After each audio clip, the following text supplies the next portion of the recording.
Da 10 anni i sardi vanno e vengono per la Sardegna con la continuità territoriale aerea, cioè un sistema di tariffe agevolate per chi è residente nell'isola. Recentemente, in queste settimane, stiamo vivendo una condizione abbastanza surreale, perché tra Cagliari e Roma si sta compiendo un clamoroso pasticcio sull'applicazione delle regole di continuità territoriale che rischia, secondo me, di mettere a rischio tutto il sistema delle tariffe. Partiamo da quello che abbiamo letto sulla Gazzetta Ufficiale di qualche giorno fa. Il Ministro delle Infrastrutture e dei Trasporti, Altero Matteoli, pubblica 3 decreti con i quali si disciplinano le regole della continuità territoriale, si indicano quali sono le rotte, si specifica quali sono gli oneri di servizio pubblico che su queste rotte vengono confermate, più o meno le stesse della volta scorsa, e si indicano anche i costi che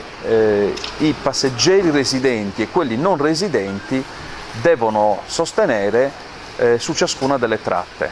Questa è la proposta del governo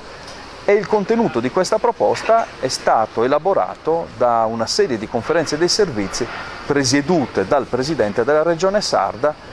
delegato per questo dal governo. Lo dice la legge, non è stata una cortesia,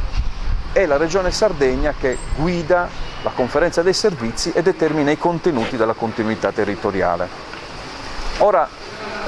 cosa succede? Succede che questo tipo di continuità territoriale non prevede una uguale tariffa tra un soggetto residente in Sardegna e una persona che non è residente in Sardegna, tipicamente un turista. Il Parlamento,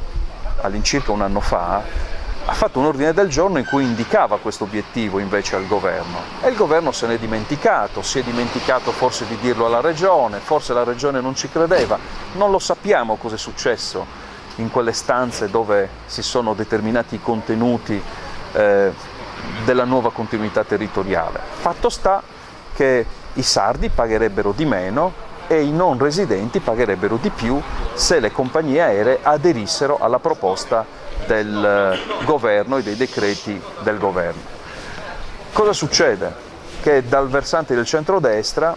dal versante parlamentare del centrodestra, si è gridata allo scandalo, e probabilmente giustamente, perché un ordine del giorno del Parlamento è stato totalmente disatteso, sia dal governo sia dalla regione.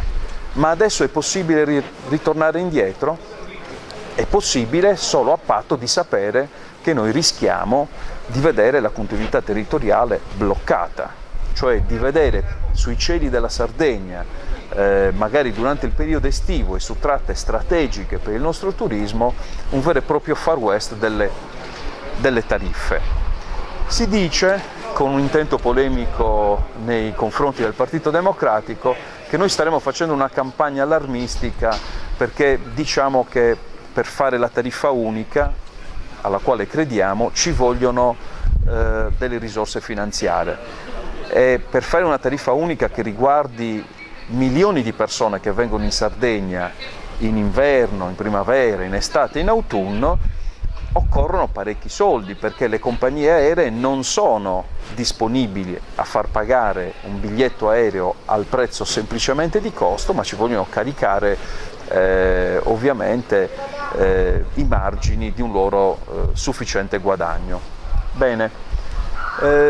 i casi sono 2, questo è quello che crediamo: o salgono i prezzi dei biglietti per tutti, per cui i sardi pagheranno di più per avere lo stesso sistema tariffario dei non residenti, oppure per mantenere sufficientemente bassi i biglietti aerei sia per i sardi sia per i non residenti bisognerà mettere a gara, mettere in appalto tutto il sistema delle tariffe, e questo molto probabilmente avrà bisogno di una compensazione finanziaria a favore delle compagnie aeree. È già successo in passato, è successo sempre, e a differenza di quello che sostiene il centrodestra, l'onorevole Mauro Pili in particolare, è successo anche nell'ultima gara che è stata fatta per una serie di rotte non convenienti secondo le compagnie aeree. E succederà ancora, secondo me, perché la Regione Sardegna nel suo bilancio ritiene che la continuità territoriale aerea, che oggi è di competenza della Regione, potrà costare almeno 17 milioni di euro e mezzo ogni anno.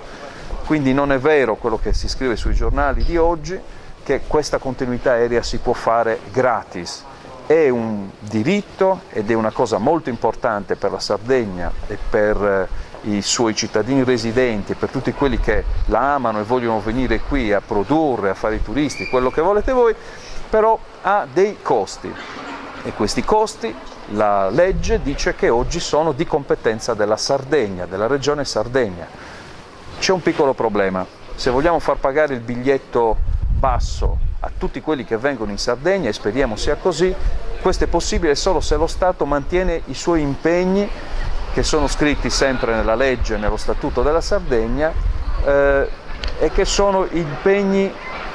nuovi impegni del nuovo regime delle entrate. Per 2 anni il governo Berlusconi questi impegni non li sta mantenendo, e se non li mantiene non esisterà la possibilità di fare la tariffa unica sui cieli da e per la Sardegna. E questo è il tema, tutto il resto è disinformazione, confusione e una sorta di incapacità di gestione che abbiamo già visto